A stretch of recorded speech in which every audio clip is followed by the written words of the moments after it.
Louise, a short story by Somerset Maugham. I could never understand why Louise bothered with me. She disliked me, and I knew that behind my back, in that gentle way of hers, she seldom lost the opportunity of saying a disagreeable thing about me. She had too much delicacy ever to make a direct statement, but with a hint and a sigh and a little flutter of her beautiful hands, she was able to make her meaning plain. She was a mistress of cold praise. It was true that we had known one another almost intimately for 25 years, but it was impossible for me to believe that she could be affected by the claims of old association. She thought me a coarse, brutal, cynical, and vulgar fellow. I was puzzled at her not taking the obvious course and dropping me. She did nothing of the kind. Indeed, she would not leave me alone. She was constantly asking me to lunch and dine with her, and once or twice a year invited me to spend a weekend at her house in the country. At last, I thought that I had discovered her motive. She had an uneasy suspicion that I did not believe in her, and if that was why she did not like me, it was also why she sought my acquaintance. It galled her that I alone should look upon her as a comic figure, and she could not rest till I acknowledged myself mistaken and defeated. Perhaps she had an inkling that I saw the face behind the mask, and because I alone held out was determined that sooner or later I too should take the mask for the face. I was never quite certain that she was a complete humbug. I wondered whether she fooled herself as thoroughly as she fooled the world, or whether there was some spark of humor at the bottom of her heart. If there was, it might be that she was attracted to me, as a pair of crooks might be attracted to one another, by the knowledge that we shared a secret that was hidden from everybody else. I knew Louise before she married. She was then a frail, delicate girl with large and melancholy eyes. Her father and mother worshipped her with an anxious adoration. For some illness, scarlet fever, I think, had left her with a weak heart, and she had to take the greatest care of herself. When Tom Maitland proposed to her, they were dismayed, for they were convinced that she was much too delicate for the strenuous state of marriage. But they were not too well off, and Tom Maitland was rich. He promised to do everything in the world for Louise, and finally they entrusted her to him as a sacred charge. Tom Maitland was a big, husky fellow, very good-looking, and a fine athlete. He doted on Louise. With her weak heart, he could not hope to keep her with him long, and he made up his mind to do everything he could to make her few years on earth happy. He gave up the games he excelled in, not because she wished him to. She was glad that he should play golf and hunt, but because by a coincidence she had a heart attack whenever he proposed to leave her for a day. If they had a difference of opinion, she gave in to him at once, for she was the most submissive wife a man could have, but her heart failed her, and she would be laid up, sweet and uncomplaining, for a week. He could not be such a brute as to cross her. Then they would have quite a little tussle about which should yield, and it was only with difficulty that at last he persuaded her to have her own way. On one occasion, seeing her walk 8 miles on an expedition that she particularly wanted to make, I suggested to Tom Maitland that she was stronger than one would have thought. He shook his head and sighed. No, no, she's dreadfully delicate. She's been to all the best heart specialists in the world, and they all say that her life hangs on a thread. But she has an unconquerable spirit. He told her that I had remarked on her endurance. I shall pay for it tomorrow, she said to me in her plaintive way. I shall be at death's door. I sometimes think that you're quite strong enough to do the things you want to, I murmured. I had noticed that if a party was amusing, she could dance till 5 in the morning, but if it was dull, she felt very poorly, and Tom had to take her home early. I'm afraid she did not like my reply, for though she gave me a pathetic little smile, I saw no amusement in her large blue eyes. You can't very well expect me to fall down dead just to please you, she answered. Louise outlived her husband. He caught his death of cold one day when they were sailing, and Louise needed all the rugs there were to keep her warm. He left her a comfortable fortune and a daughter. Louise was inconsolable. It was wonderful that she managed to survive the shock. Her friends expected her speedily to follow poor Tom Maitland to the grave. Indeed, they already felt dreadfully sorry for Iris, her daughter, who would be left an orphan. They redoubled their attentions towards Louise.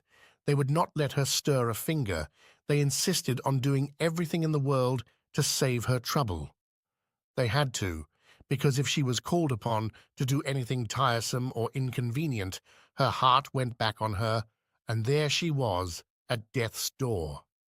She was entirely lost without a man to take care of her, she said, and she did not know how, with her delicate health, she was going to bring up her dear Iris. Her friends asked why she did not marry again.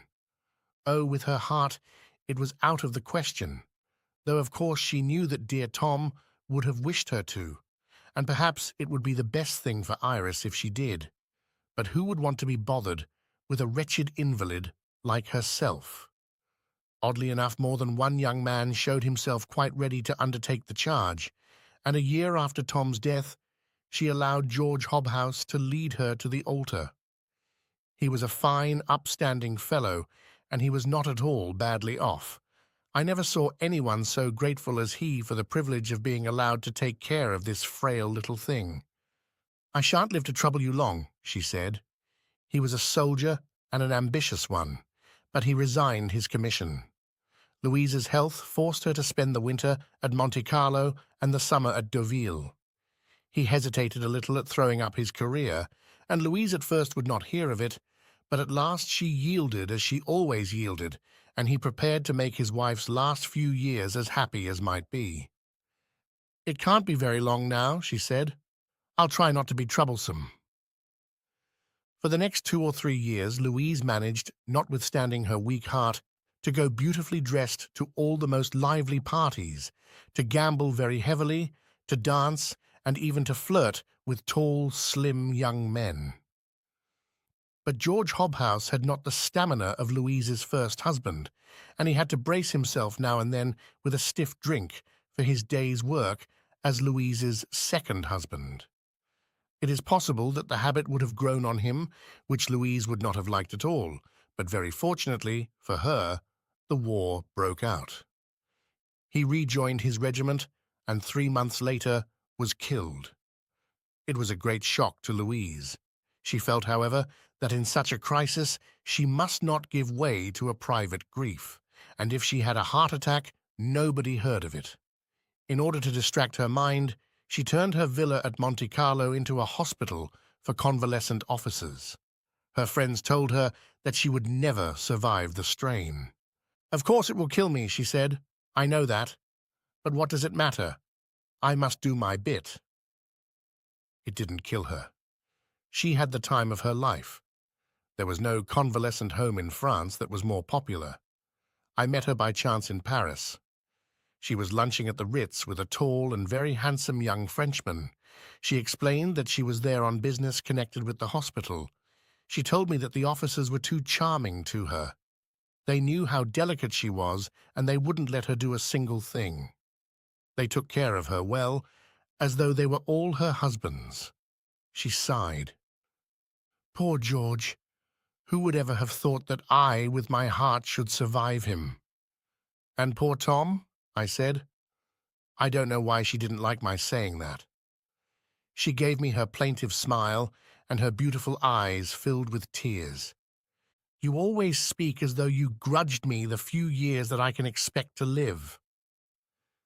By the way, your heart's much better, isn't it?" "It'll never be better. I saw a specialist this morning, and he said I must be prepared for the worst." "Oh, well, you've been prepared for that for nearly 20 years now, haven't you?" When the war came to an end, Louise settled in London. She was now a woman of over 40, thin and frail still, with large eyes and pale cheeks, but she did not look a day more than 25. Iris, who had been at school and was now grown up, came to live with her. "She'll take care of me," said Louise. "Of course it'll be hard on her to live with such a great invalid as I am, but it can only be for such a little while. I'm sure she won't mind." Iris was a nice girl. She had been brought up with the knowledge that her mother's health was precarious. As a child, she had never been allowed to make a noise. She had always realized that her mother must on no account be upset. And though Louise told her now that she would not hear of her sacrificing herself for a tiresome old woman, the girl simply would not listen. It wasn't a question of sacrificing herself, it was a happiness to do what she could for her poor dear mother. With a sigh, her mother let her do a great deal. "It pleases the child to think she's making herself useful," she said. "Don't you think she ought to go out and about more?" I asked. "That's what I'm always telling her. I can't get her to enjoy herself. Heaven knows I never want anyone to put themselves out on my account." And Iris, when I remonstrated with her, said, "Poor dear mother, she wants me to go and stay with friends and go to parties. But the moment I start off anywhere, she has one of her heart attacks, so I much prefer to stay at home." But presently she fell in love. A young friend of mine, a very good lad, asked her to marry him, and she consented. I liked the child, and was glad that she was to be given at last the chance to lead a life of her own. She had never seemed to suspect that such a thing was possible. But one day the young man came to me in great distress and told me that his marriage was indefinitely postponed. Iris felt that she could not desert her mother. Of course, it was really no business of mine, but I made the opportunity to go and see Louise. She was always glad to receive her friends at tea-time, and now that she was older, she cultivated the society of painters and writers. "Well, I hear that Iris isn't going to be married," I said after a little. "I don't know about that. She's not going to be married quite as soon as I could have wished. I've begged her on my bended knees not to consider me, but she absolutely refuses to leave me." "Don't you think it's rather hard on her?" "Dreadfully. Of course it can only be for a few months, but I hate the thought of anyone sacrificing themselves for me." "My dear Louise, you've buried 2 husbands. I can't see the least reason why you shouldn't bury at least 2 more." "Do you think that's funny?" she asked me in a tone that she made as offensive as she could. "I suppose it's never struck you as strange that you're always strong enough to do anything you want to, and that your weak heart only prevents you from doing things that bore you?"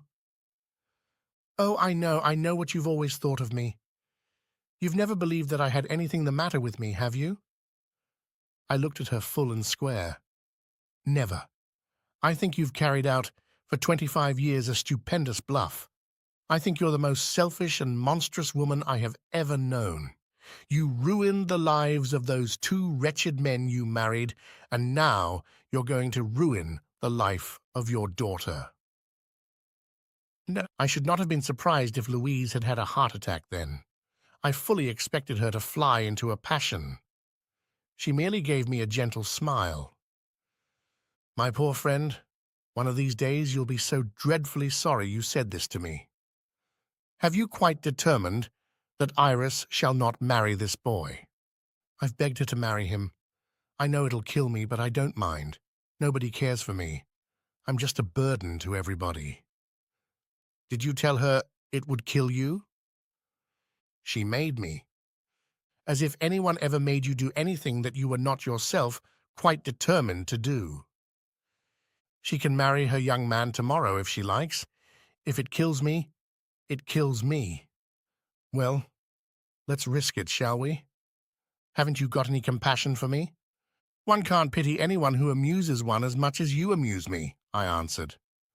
A faint spot of color appeared on Louise's pale cheeks, and though she smiled still, her eyes were hard and angry. "Iris shall marry in a month's time," she said, "and if anything happens to me, I hope you and she will be able to forgive yourselves." Louise was as good as her word. A date was fixed, a trousseau of great magnificence was ordered, and invitations were issued. Iris and the very good lad were radiant. On the wedding day, at 10 o'clock in the morning, Louise, that devilish woman, had one of her heart attacks and died. She died gently forgiving Iris for having killed her.